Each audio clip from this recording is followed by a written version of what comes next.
Pak, kami dari mahasiswa ilmu pengetahuan sosial Pak, di Sipusu ingin melaksanakan informasi dari mata kuliah pendidikan sistem pelayanan sosial Pak.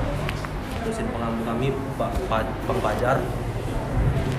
Di sini kami ingin ada beberapa tugas tentang sistem pelayanan Pak, beberapa wawancara gitu.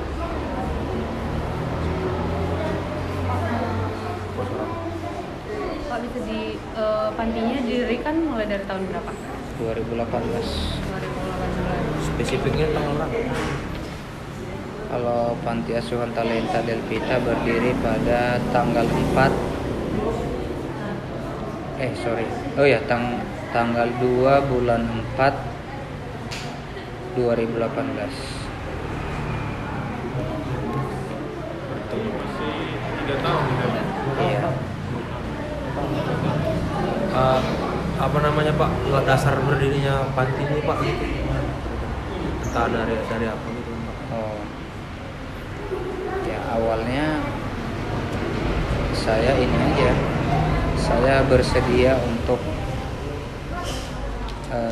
menjadi seorang pribadi yang melayani. Nah, memang waktu itu saya ada pergi ke daerah-daerah,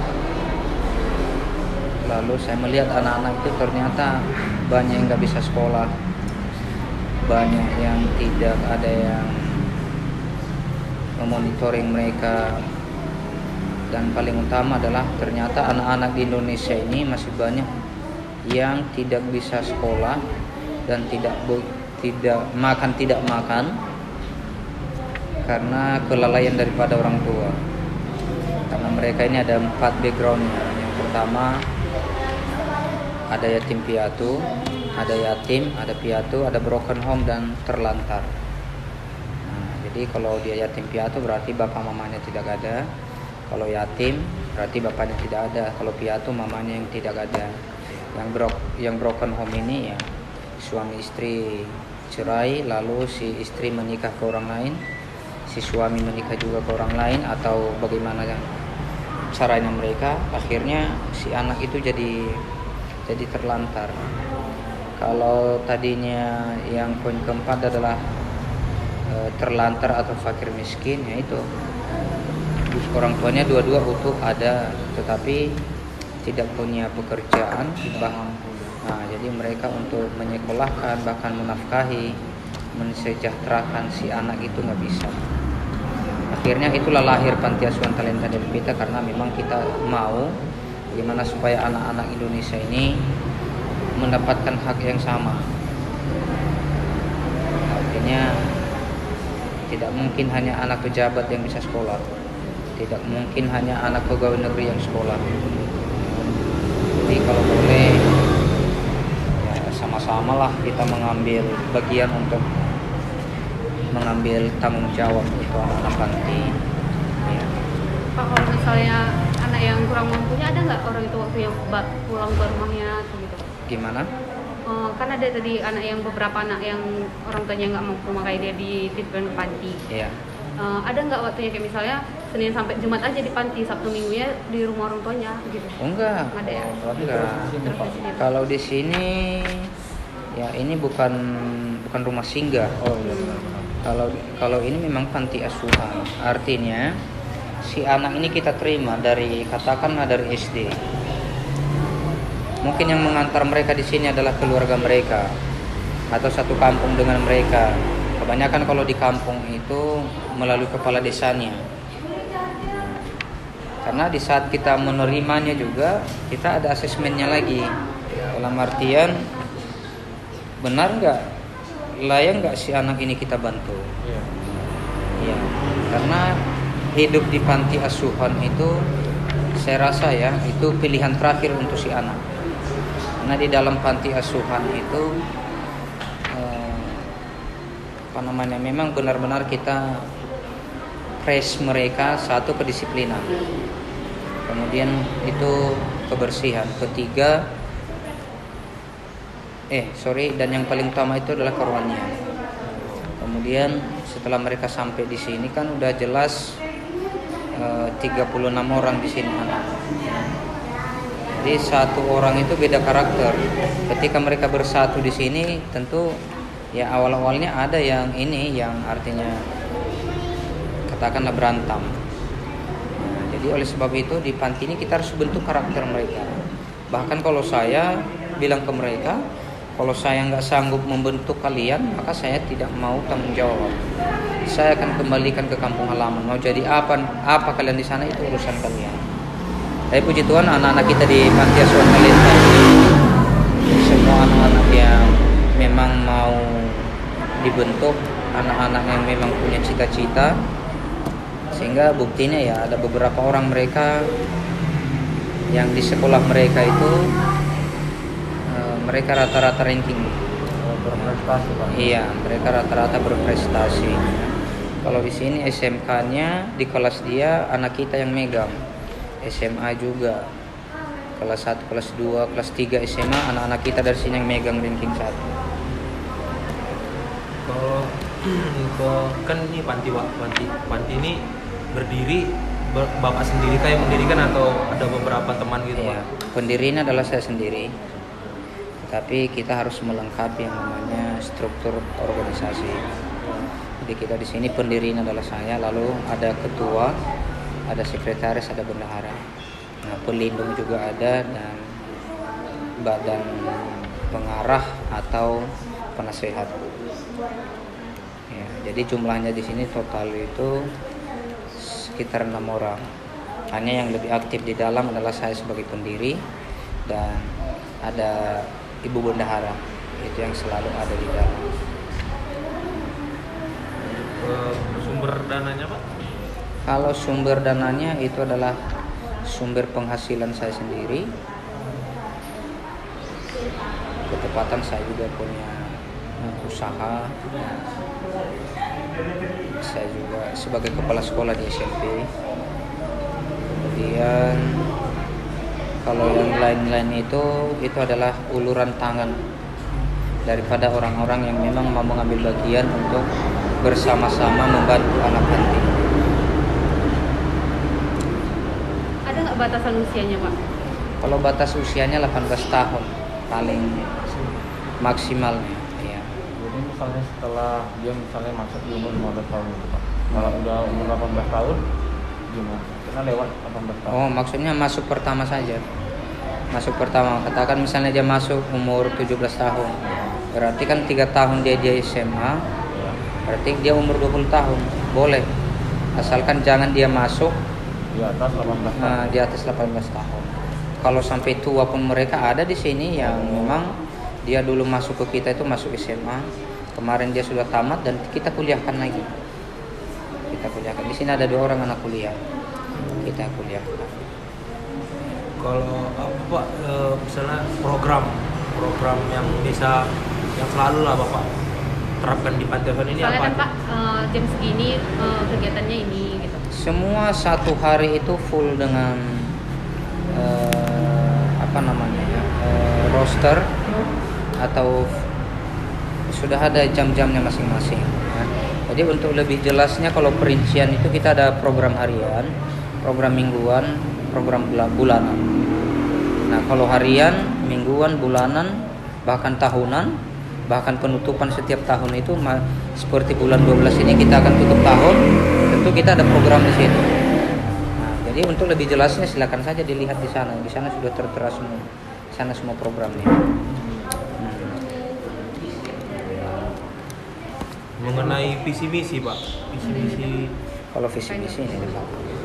demi apa aja Pak ya? Boleh. Yang penting visi dan misi itu lalu saya satukan lagi menjadi sebuah moto. Jadi motonya adalah memberikan pengharapan kepada yang tidak berpengharapan.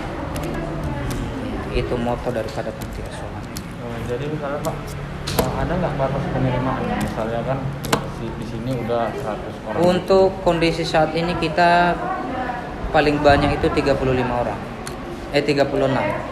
Dan inilah anak-anak di sini sudah 36.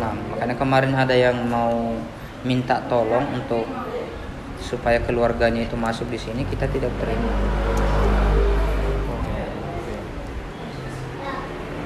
Misalnya Pak, kalau fasilitas kayak berapa orang satu kamar gitu? Kalau di sini karena kita masih ini ya, masih dalam tahapan pencarian lahan yang baru. Kalau untuk saat ini dalam satu kamar itu dia maksimal 6 orang. Ya. Tapi tetap kita lihat kondisi. Kita juga tidak mau padatkan mereka. Artinya kalau 6 orang satu kamar itu masih longgar. Artinya justru pun kalau kita padatkan jadi 8 orang satu kamar itu boleh. Cuman kita tidak mau. Jadi dia maksimal satu kamar itu 6 orang. Jadi kalau contohnya Pak, adik-adik ini pengen sekolah gitu kan, fasilitas mereka berangkat ke sekolah dan pulang ke sekolah itu apa Pak? Itu kita sediakan transportasi. Ya.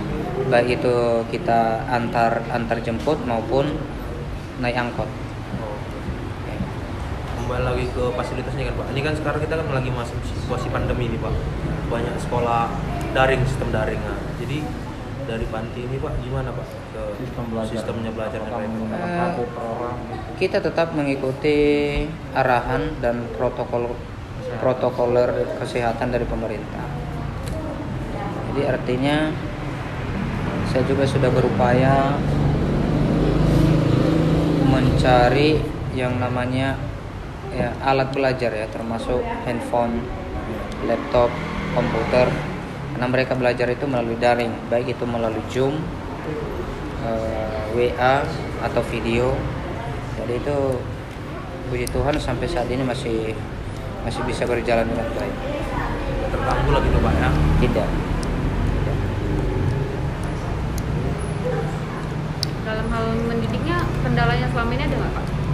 Kalau dalam hal mendidiknya sih kendalanya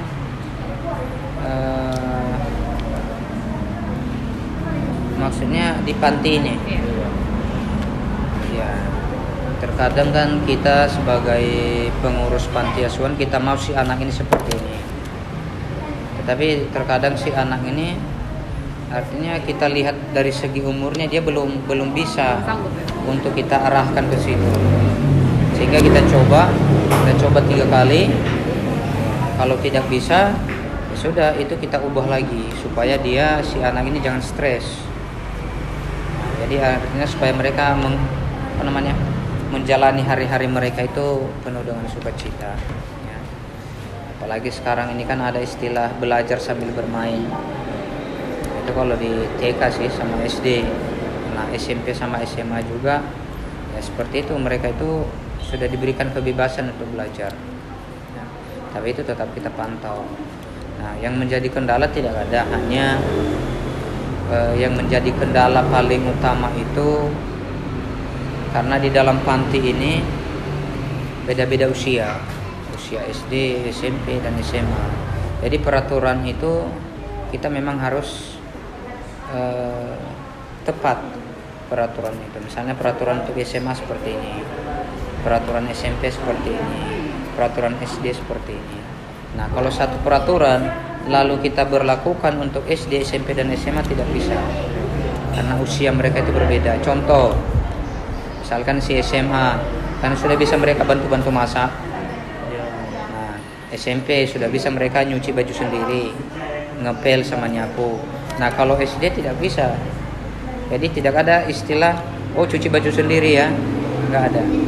Nah, jadi harus kita buat peraturan besar lalu bagian-bagiannya ada. Misalnya SMP ini, kamu membantu SD yang ini ya, bantu ini 5 orang. Jadi kamu koordinator bajunya. Nah, jadi yang nyuci baju mereka itu adalah kamu. Kegiatannya disesuaikan dengan umur. Kegiatannya disesuaikan dengan umur. Iya.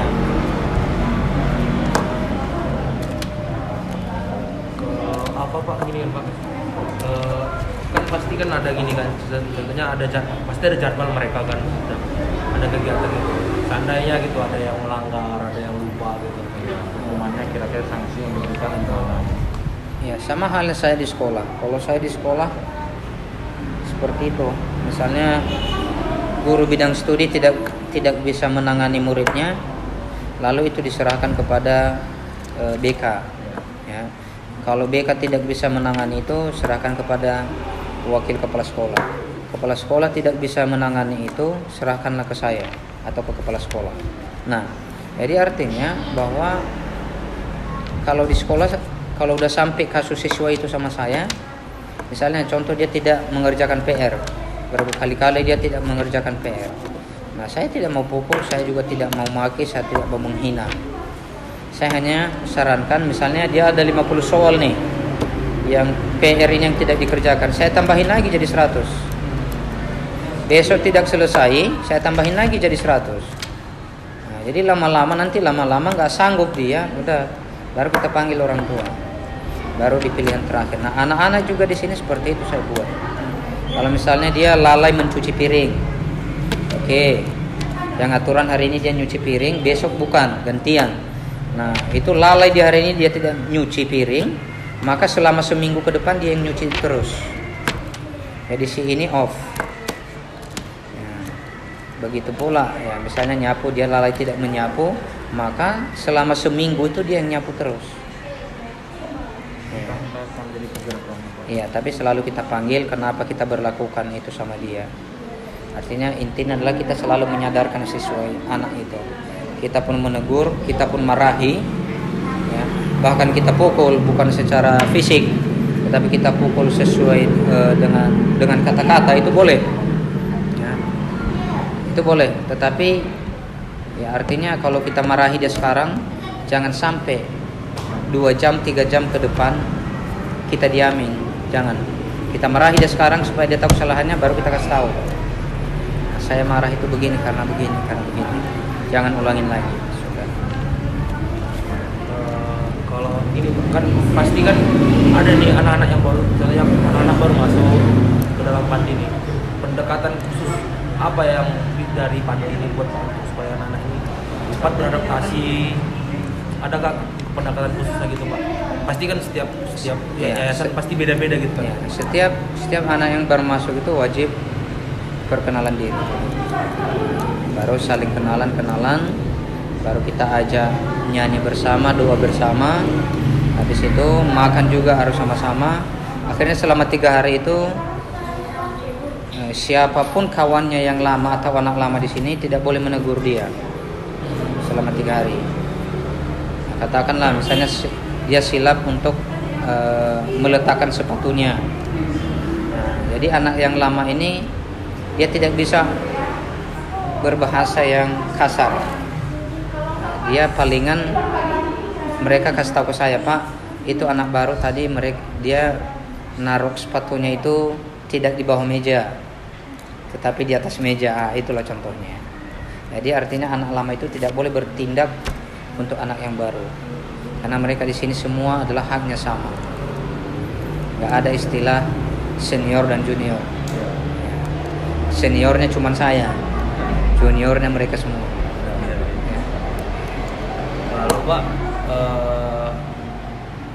kebanyakan nih kan adik-adik di sini dari mana gitu asalnya, Pak? Mereka ini ada dari Nias, Sidimpuan, Pekanbaru, Aceh. Kebanyakan dari mana? Dari luar kota semua, dari luar kota semua. Tetapi yang paling banyak itu kalau di sini adalah orang dari Pekanbaru, dari Sidimpuan. Dari Sidimpuan. Ya, artinya dari Sidimpuan ini keluarga mereka itu dulu berdomisili di sana. Jadi kalau masalah suku itu campur. Ada suku Nias, ada suku Batak. Kalau agamanya itu sama semua apa? Agama. Kalau agama, ya di sini memang wajib agama Kristen. Oh, gitu. Di luar daripada agama Kristen, itu kita kalau ada yang datang ke sini itu kita arahkan ke panti-panti yang Muslim. Ataupun yang campur gitu. Tapi pada umumnya dibeda-bedakan gitu. Kalau saya melihat ya, pengalaman saya juga sepertinya sudah ada khusus-khususnya itu. Oh, iya. Misalnya, ini panti yang anak-anaknya semua Kristen. Kalau misalnya Muslim, ya udah kita fasilitasi untuk membawa ke panti Muslim. Begitu juga panti-panti asuhan Muslim. Kalau misalnya mereka mendapatkan anak yang mau masuk panti tapi Kristen, ya itu mereka juga arahkan ke kita. Supaya kenapa? Supaya proses ibadah itu berjalan dengan lancar. Nah, kalau campur-campur kan, ya tentu kan kita harus, contoh lah misalnya hari Minggu kita ke gereja, nggak mungkin mereka tinggal, dan tidak mungkin juga kita paksakan mereka ikut dengan kepercayaan kita. Jadi seperti itu. Sebelumnya kan Pak, kami belum kenal Bapak gitu Pak. Nah, Boleh kami tahu Oke. Bapak gitu? oke. Nama saya F. Bulele Eskom. Iya. Status Pak. Status nikah. Tapi masih satu.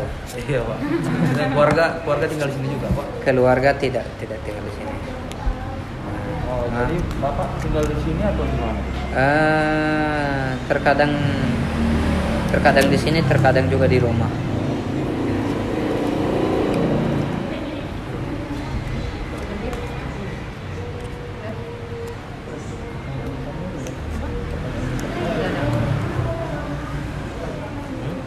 Oke. Sekianlah dulu dari wawancara kami ini Pak. Terima kasihlah atas waktu Bapak dan info dan informasi dari Bapak. Mengucapkan terima kasih Pak. Oke, baik, sama-sama. Kami juga mengucapkan banyak terima kasih. Semoga kalian sebagai adik-adik kami mahasiswa ya, cepatlah tamatnya supaya cepat bekerja untuk bangsa dan negara. Pengasuhan yang diterapkan yaitu menggunakan pendekatan kekeluargaan. Di sana, Bapak Asuh berperan menjadi orang tua pengganti bagi anak-anak dan menjadikan anak-anak sebagai keluarga tanpa memandang asal-usul anak. Selain pendekatan kekeluargaan, Talenta Delpita juga menerapkan pendekatan keagamaan seperti mengajarkan untuk mendekatkan diri kepada Tuhan, jadi sosok yang penyayang dan menaati perintah Tuhan. Peran Bapak Asuh dalam pendampingan sosial yaitu sebagai mediator di mana anak-anak dihubungkan dengan sumber daya yang ada, baik melalui pendidikan formal maupun informal dari sarana-sarana sosial lainnya, berperan sebagai fasilitator dan motivator dalam mendukung tumbuh kembangnya anak. Metode pendampingan yang dilakukan yaitu metode social case work, karena masing-masing anak memiliki kepribadian yang berbeda-beda. Dari hasil observasi yang telah kami lakukan, teori yang diterapkan dalam pelayanan sosial anak di Panti Asuhan Talenta Delpita adalah teori motivasi, di mana anak-anak didorong untuk menimbulkan tingkah laku dan karakter yang baik melalui pendekatan kekeluargaan, pendekatan keagamaan, dan pendampingan sosial. Teori motivasi sendiri dikemukakan oleh Abraham Maslow pada tahun 1943. Yesus, viva! Viva Yesus, viva! Viva Yesus, viva!